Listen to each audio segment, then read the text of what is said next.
tubahaye ikaze aho muri hose hatandukanye. Iyi ni African Deals Domain, turi ku wa kabiri tariki enye z'ukwa gatatu umwaka w'ibihumbi bibiri na makumyabiri na gatanu. Tuje muri uyu mwanya tugiye kubagezaho amakuru agezweho, amakuru yaramutse avugwa hirya no hino ku isi. Njye ugiye kuyabagezaho ndi Dieudonné Nshimiyimana. Aya makuru yacu rero reka tuze tubabwira ingingo z'ingenzi bwibandeho tuza kuyarambura.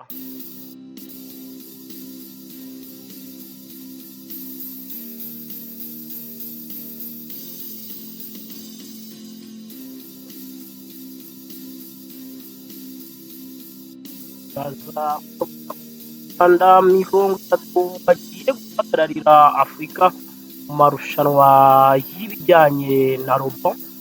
Muri aya makuru turaza kubabwira ko imiryango irenga ibihumbi bine, imiryango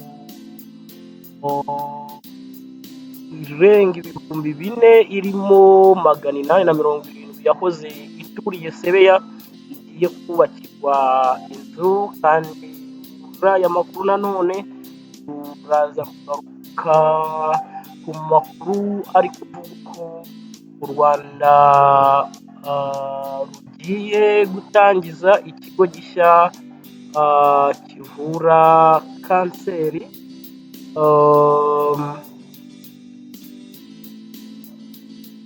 Muri aya makuru kandi turaza kugaruka kuri aya makuru aramutse arimo avugwa cyane, ko u Rwanda rwasubije Canada yarushinje ubugizi bwa nabi muri RDC. Kandi nanone turaza kubabwira muri aya makuru ko u Rwanda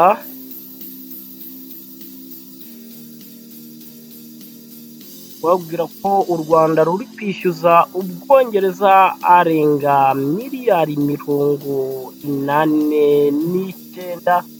Aya nayo ni amwe mu makuru turi bugarukeho, ariko mu mahanga turaza kugaruka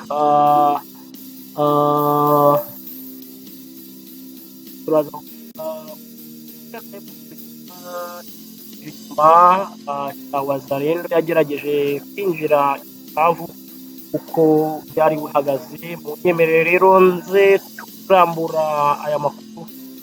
Nk'ibisanzwe mukomeze gukora subscribe aho muri hatandukanye, yaba abari hano muri Afurika ndetse yaba n'abari hanze ya Afurika, kugira ngo amakuru yacu n'ibiganiro byinshi bitandukanye tugenda tubagezaho bijye bibagereraho ku gihe.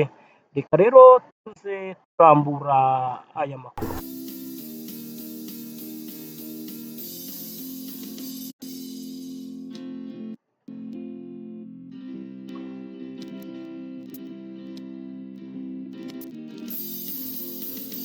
Muri aya makuru twari twababwiye ko abanyarwanda 30 barimo abiga mu mashuri yisumbuye bari hagati y'imyaka 16 na 20 bagiye kwitabira amarushanwa mpuzamahanga y'ibijyanye n'ikoranabuhanga ry'imashini zikora imirimo itandukanye. Robo izabera muri Leta Zunze Ubumwe za Amerika muri Mata 2025. Ayo marushanwa rero yaba ateye ate? Ese byaba bihagaze bite kugira ngo ayo marushanwa abashe kwitabirwa? Ayo marushanwa ategurwa n'umuryango witwa FEST uharanira guteza imbere uburezi, by'umwihariko amasomo ya siyanse, ikoranabuhanga n'imibare STEM, hifashishijwe ikoranabuhanga rya robo n'ubwenge buhangano artificial intelligence mu gukemura ibibazo byugarije isi. Ayo mahugurwa aba mu byiciro bitatu. Icya mbere cyitwa FEST Legal League, cyitabirwa n'abana bari hagati y'imyaka 9 na 16. Icya kabiri cyitwa First Tech Challenge, cyitabirwa n'abari hagati y'imyaka 12 na 18. Icyiciro cya gatatu cyitwa First Robotics Competition, cyo kitabirwa n'abari hagati y'imyaka 16 ndetse na 20.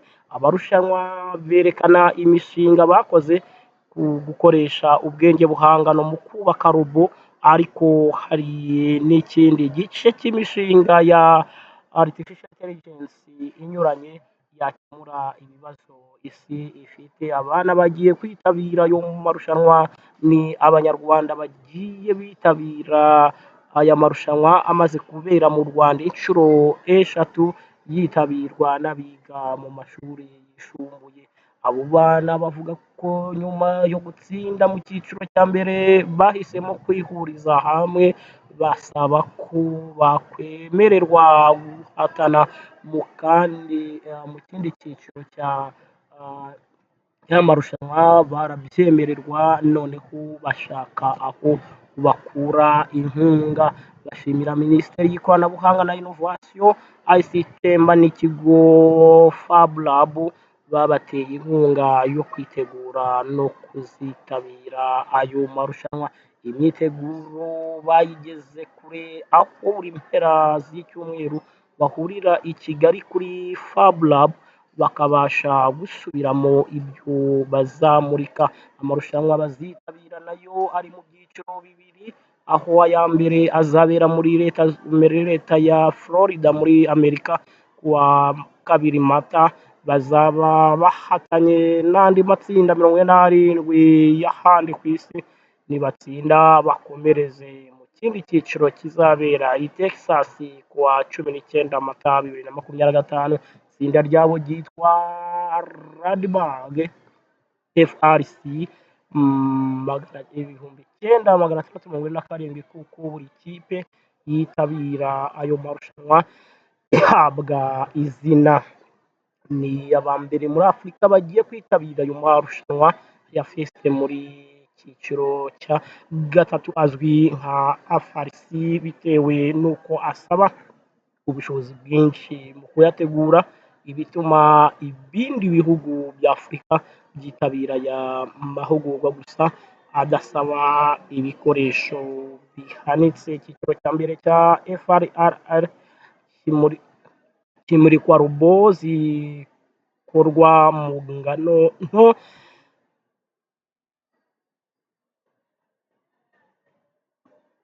ariko noneho iyo imurikwamo robo nini nk'izabakoreshwa mu nganda zisaba ubushobozi mu kubona ibikoresho byifashishwa mu kuzubaka. Reka tuze tugaruka ku makuru twababwiye mu ncamake, tugaruka harimo hano mu Rwanda.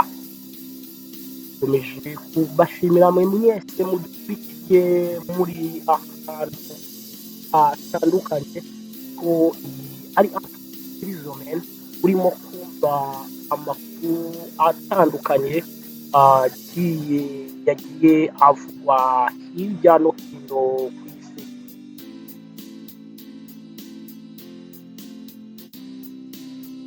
Mu makuru yacu twababwiye ko Minisiteri y'ibikorwa by'ubutabazi Minema igaragaza ko bitarenze 2025 izaba yamaze kubakira imiryango 445 irimo 870 y'abahoze batuye mu nkengero y'umugezi wa Sebeya mu karere ka Rubavu badafite ibibanza.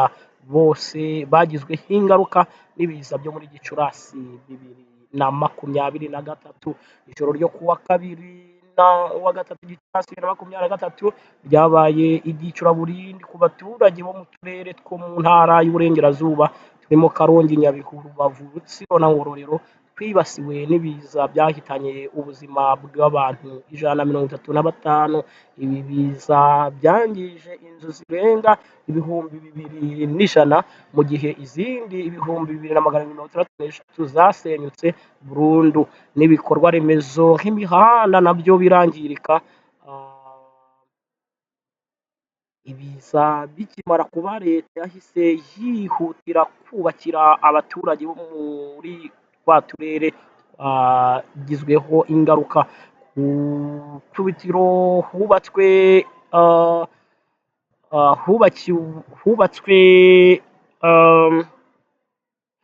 inyubako 904 z'abaturage, zirimo 1,840 zo mu karere ka Rubavu, hanyuma zirimo kandi 149 zubakiwe ab'i Karongi, n'117 zubakiwe ab'i Nyabihu, 164 zubakiwe ab'i Ngororero, 53 zubakiwe ab'i Burera, n'inzu 197 zubakiwe aba Nyarutsiro.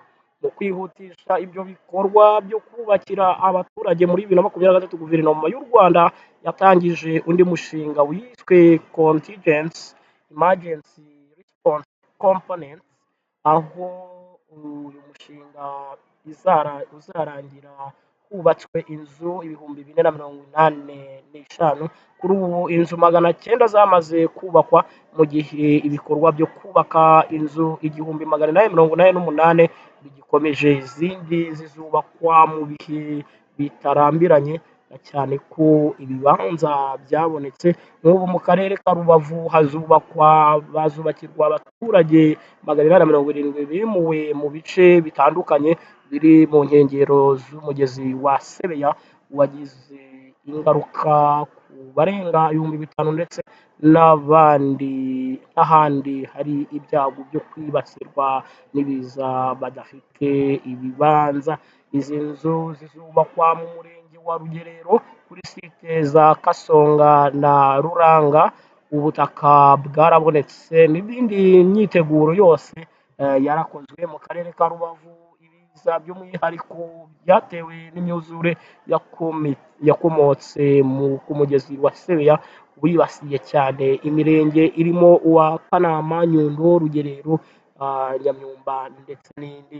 Ibiza byo muri Gicurasi 2025 biba akarere ka Rubavu katangiye ibikorwa byo gutabara abaturage bakurwa mu manegeka, aho barenga 5,000 bahise bajyanwa kuri site ya Gisa mu buryo bwo kubaha ubutabazi bw'ibanze burimo no kubakodeshereza.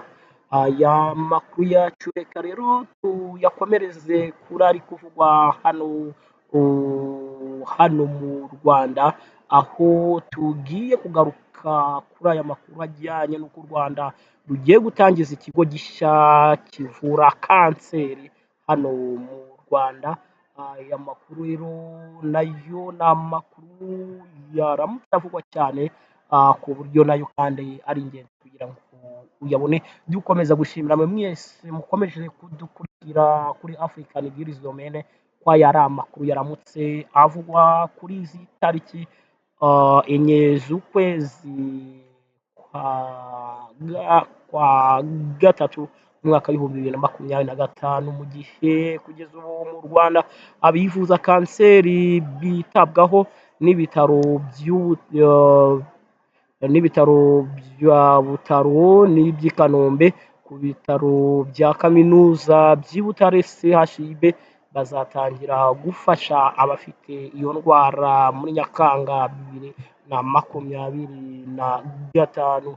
Umuyobozi w'agateganyo wa biriya bitaro Dr Christian Ngarambe yabibwiye abitabiriye ibirori byo kwizihiza umunsi w'abarwayi ku cyumweru tariki ya 2 Werurwe 2025.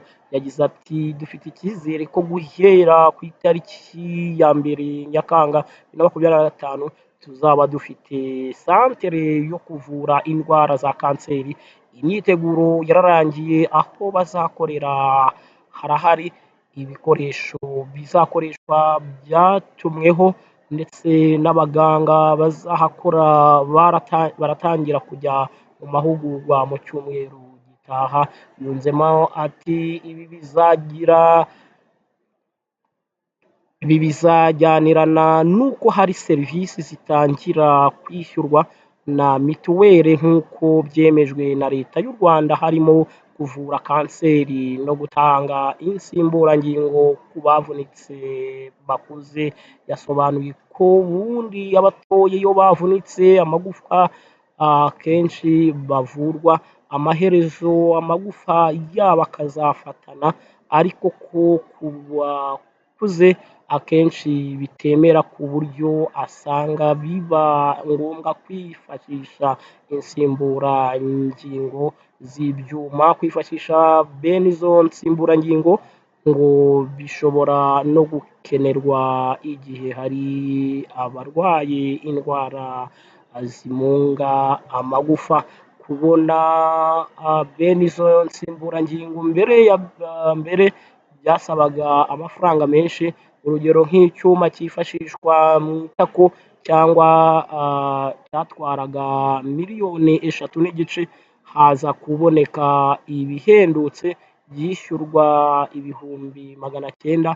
Mituweli nitangira kubyishyura muri Nyakanga 2025, umurwayi azajya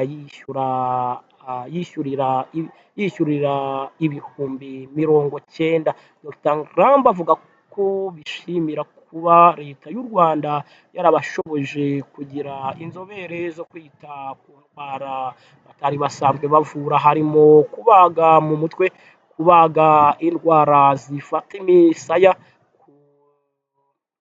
kuyungurura amaraso, gufasha abarwaye impyiko n'indwara z'imisemburo zishobora gutera indwara zinyuranye, ndetse no gupima mu gifu. Ubu kandi baritegura kwakira icyuma bita sikaneri cya kabiri kizafasha ko igihe bazaba bafite ikindi cyo kwifashisha, bityo ntibibe ngombwa kohereza abarwayi kwipimishiriza i Kigali nk'uko byajyaga bigenda muri CHUB. Kandi muri kwezi kwa Werurwe 2025 haratangira gukorera ishyirahamwe ry'abarwaye indwara yo kutavura kw'amaraso, rizajya rifasha mu gupima abafite icyo kibazo bakanabona imiti ku buntu. Abarwayi bumvise iby'aya mavugurura agiye kuba muri CHUB barabyishimiye cyane, bashima cyane kwegerezwa serivisi zipima indwara nyinshi bajyaga bakenera kujya gupimisha i Kigali bikabahenda cyane. Jeanne Nyirandagijimana wabazwe mu mutwe agira ati nkatwe duciye bugufi kujya kwipimishiriza i Kigali biraduhenda cyane, kuko umuntu yishyura ambilanse ku buryo hari igihe biba ngombwa ko ugurisha akantu kakakuramira. Rero ibi ni byatangazwaga mu gihe mu Rwanda rugiye gutangiza ibigo bishya bijyanye no kuvura kanseri. Aya makuru yacu reka tuyakomereze muri avugwa hano mu Rwanda, tubabwira ko guverinoma y'u Rwanda yatangaje ko yasabye Ubwongereza kwishyura Miliyoni 50 z'amapawundi arenga Miliyari 89 y'amanyarwanda, akubiye mu masezerano atanga kohereza mu Rwanda abimukira binjira mu Bwongereza binyuranyije n'amategeko. Reka iyi nkuru tuyigarukeho mu buryo burambuye.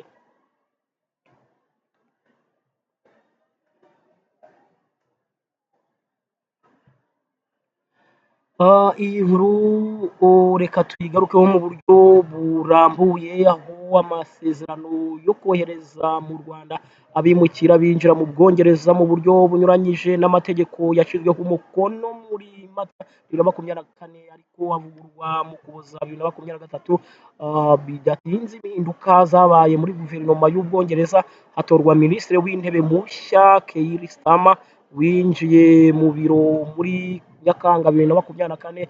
Ingingo ya mbere iba guhagarika aya masezerano kuko we n'ishyaka rye ry'abakozi bemezaga ko iyi gahunda idashobora gukumira abimukira binjira mu gihugu cye bitewe n'amategeko. Byatangajwe ko aya masezerano yashyizweho akadomo n'uruhande rw'Ubwongereza mu gihe u Rwanda rwari rwaramaze gutora amategeko azagenga impunzi n'abashaka ubuhungiro bavuye mu Bwongereza. Inyubako zizabakira zarubatswe, izindi zikizamurwa, ndetse n'inzego zizabitaho nyinshi zari zaramaze gushyirwaho. Hasigaye kumenya umunsi indege ya mbere izahagurukira yerekeza mu Rwanda. Mu Ukwakira 2024, Ubwongereza bwatangaje ko amafaranga yose bwari bumaze guha u Rwanda muri iyi gahunda butazayishyuza, ariko butayibonamo umuti wakemura ikibazo cy'abimukira, ahubwo bugomba gushyira imbaraga mu gucunga umutekano w'aho abimukira binjirira mu bwato buto bava muri Afurika no mu Burasirazuba bwo hagati. The Telegraph yanditse ko magingo aya Ubwongereza butari bwahagarika aya masezerano mu buryo bwemewe n'amategeko, nubwo kuva ishyaka ry'abakozi Labour Party ryatsinda amatora ryahise rihagarika ibikorwa byose bijyanye no kohereza abimukira mu Rwanda. U Rwanda ruvuga ko kuba aya masezerano atarahagaritswe mu buryo bunyuze hagati ya za guverinoma nk'uko yasinywe, biha igihugu uburenganzira bwo gukomeza gukurikirana ibiyakubiyemo. Umuvugizi wa guverinoma y'u Rwanda Yolande Makoro abinyujije kuri X yanditse ko Ubwongereza bwari bwasabye u Rwanda gukurikirana amafaranga yagombaga kwishyurwa bucece, rubyemera kubera umubano mwiza n'icyizere impande zombi zari zifitanye. Ariko Ubwongereza bubirengaho, ati Ubwongereza bwari bwasabye u Rwanda gukurikirana aya mafaranga bucece hashingiwe ku cyizere n'umubano mwiza twari dusanganywe hagati y'ibihugu byombi, ariko Ubwongereza bwangije iki cyizere binyuze mu gufatira u Rwanda ibihano bidafite ishingiro bigamije guhungabanya umutekano wacu, hamwe n'imvugo rutwitsi zidafite ishingiro za Minisitiri w'Ubwongereza ushinzwe Afurika Lord Kore of Gilbert. Ubu rero turi gukurikirana ayo mafaranga kuko Ubwongereza buyatugomba mu buryo bwemewe n'amategeko. Ibyo rero amakuru avuga ko kugeza muri Gashyantare 2024 Ubwongereza bwari bumaze kwishyura u Rwanda miliyoni 220 z'amapawundi, hakaba hari hasigaye kwishyurwa izindi nshuro eshatu, aho muri Mata 2024 hagombaga kwishyurwa miliyoni 50 z'amapawundi, muri Mata 2025 hakishyurwa miliyoni 50 z'amapawundi, no muri Mata 2026 hakazishyurwa andi miliyoni 50 z'amapawundi. Makuru ati u Rwanda rwamenyesheje guverinoma y'Ubwongereza ko rwishyuza miliyoni 50 z'amapawundi akubiye mu masezerano agenga gahunda y'abimukira n'imishinga y'iterambere. Aya makuru rero nk'uko twabibabwiye muri African News Domaine, reka twese tubabwira ibijyanye n'aya mafaranga u Rwanda rurimo rwishyuza, ariko tubibutsa gukora subscribe aho muri hose kugira ngo amakuru yacu abageraho igihe. Dukomeje n'iyi nkuru twariho rero ijyanye n'uburyo u Rwanda rurimo kwishyuza aya mafaranga, imibare y'inzego zishinzwe abimukira mu Bwongereza agaragaza ko mu 2024 abimukira binjiye mu gihugu binyuranyije n'amategeko banyuze mu nzira z'ubwato buto barenga 36,413, barimo abarenga 23,000 binjiye nyuma ya Nyakanga 2024 ubwo Starmer yari amaze kujya ku butegetsi.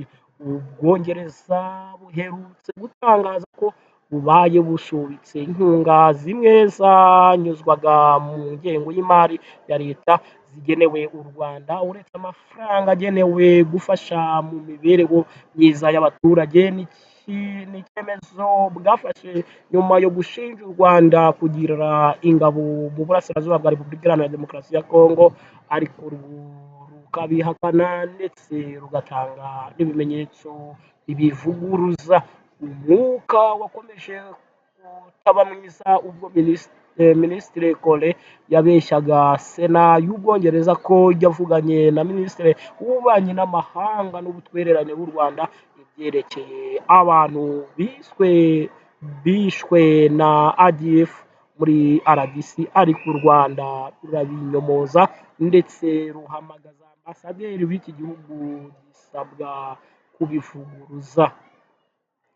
Aya makuru rero reka tuyakomereze nanone hano mu Rwanda, aho u Rwanda rwasubije Canada yarushinje ubugizi bwa nabi muri RDC. Aya makuru rero reka tuyakomereze kuri iyo nkuru ijyaniranye n'uburyo u Rwanda rwasubije. Guverinoma y'u Rwanda yatangaje ko Canada ikwiye guterwa isoni no kurushinja ubugizi bwa nabi bukorerwa mu burasirazuba bwa Repubulika Iharanira Demokarasi ya Kongo.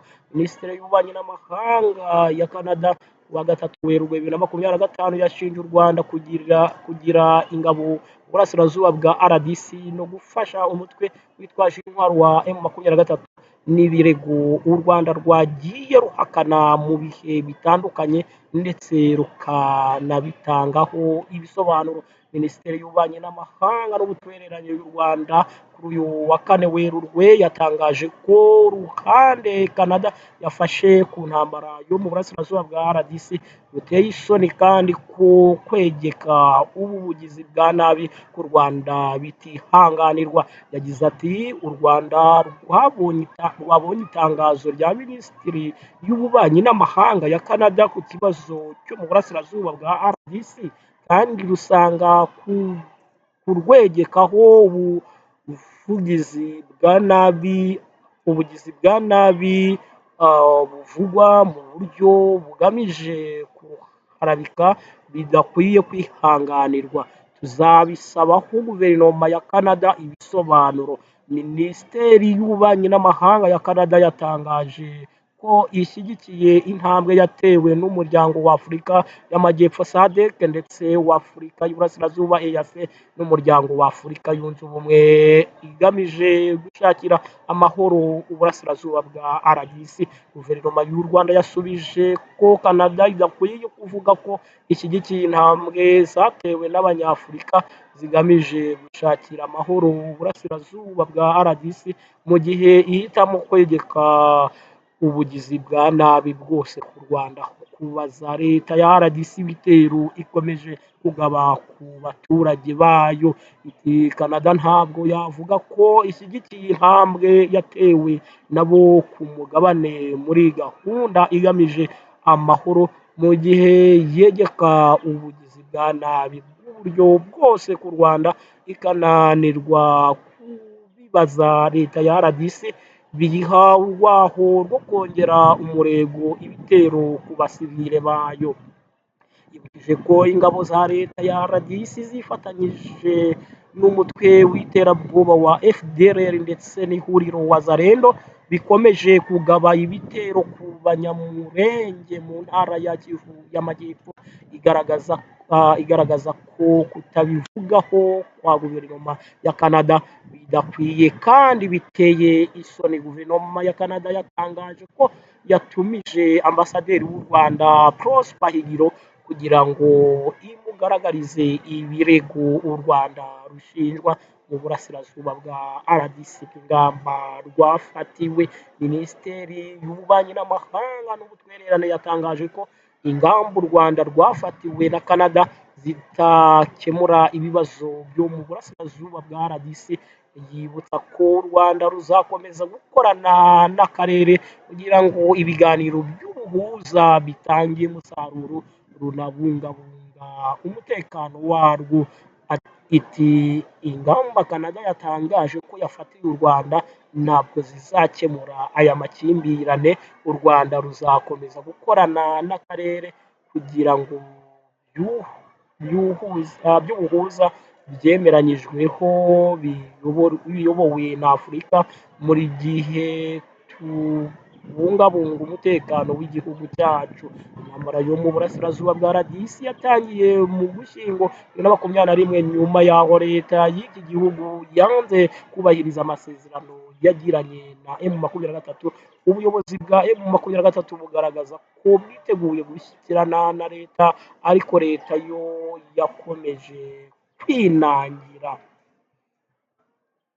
Reka aya makuru yacu tuyakomereze hanze y'u Rwanda, aho tugiye kugaruka kuri aya makuru avuga ko umutwe witwaje intwaro wa M23 urwanya ubutegetsi bwa Repubulika Iharanira Demokarasi ya Kongo wasubije inyuma abarwanyi b'ihuriro rya Wazalendo bacengeye mu mujyi wa Bukavu uherereye mu ntara ya Kivu y'Amajyepfo. Reka tuze rero ni naho turi busoreze aya makuru yacu tubabwira ko ariko nanone muri DRC nanone Kayibanda waho yatangazaga ko batazigera baganira n'umutwe wa M23. Hanyuma rero ariko noneho iyi ngingo reka tuba ariyo dusorezaho amakuru yacu.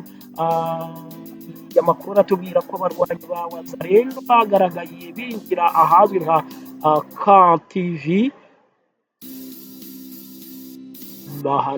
muri KTV muri komine ya Kadutu mu gitondo cyo kuri uyu wa gatatu Werurwe 2025. Amakuru aturuka i Bukavu avuga ko aba barwanyi ba Wazalendo bamaze muri aka gace igihe kitarenga iminota 20 kuko abarwanyi ba M23 babirukanyemo basubira mu misozi baturutsemo. M23 igenzura umujyi wa Bukavu kuva tariki ya 16 Gashyantare 2025 nyuma yo kuwirukanamo ihuriro ry'ingabo za leta ya RDC birimo Wazalendo kuva tariki ya 14 Gashyantare. M23 yafata uyu mujyi yakajije umutekano waho kugira ngo abaturage bashobore gusubukura ibikorwa bakesha imibereho ya buri munsi birimo n'ubucuruzi kugira ngo kurinda umutekano wa Bukavu n'ibindi bice byorohe. Tariki ya 28 Gashyantare M23 yashyizeho ubuyobozi bushya bw'intara ya Kivu y'Amajyepfo muri rusange. Aha ni naho dusoreje amakuru yacu yari yaramutse avugwa kuri uyu wa kabiri tariki ya 4 z'ukwa gatatu 2025. Wayabagezagaho nk'ibisanzwe ndi Dieudonné, ariko tubibutsa gukora subscribe kugira ngo ibiganiro byacu bitandukanye harimo ibijyanye n'imbwirwaruhame ndetse n'urwego ngishwanama, ibyo biganiro tugenda tubagezaho muri rusange ndetse n'amakuru aba yagiye avugwa, ari naho wagenda uronka ubwenge cyangwa se ubumenyi bwagufasha gukoresha ikoranabuhanga ndetse no kwihangira imirimo. Reka rero dukomereze mu bindi biganiro tubibutsa ko aho muri hose mwakomeza gukoresha imbuga zacu nkoranyambaga zose ni African Digital Domain. ku bakeneye serivisi zitandukanye, yaba ibicuruzwa bitandukanye, namwe dukomeje kubaha ikaze aho muri hose. Mwakoze kudukurikirana rero, mukomeze murebe ibiganiro n'amakuru twagiye dushyira aha hantu kugira ngo buri kimwe cyose kigenda kigezweho ujye ukibonera igihe, hamwe na African Domaine. Dusubire mu bindi biganiro n'amakuru ari imbere.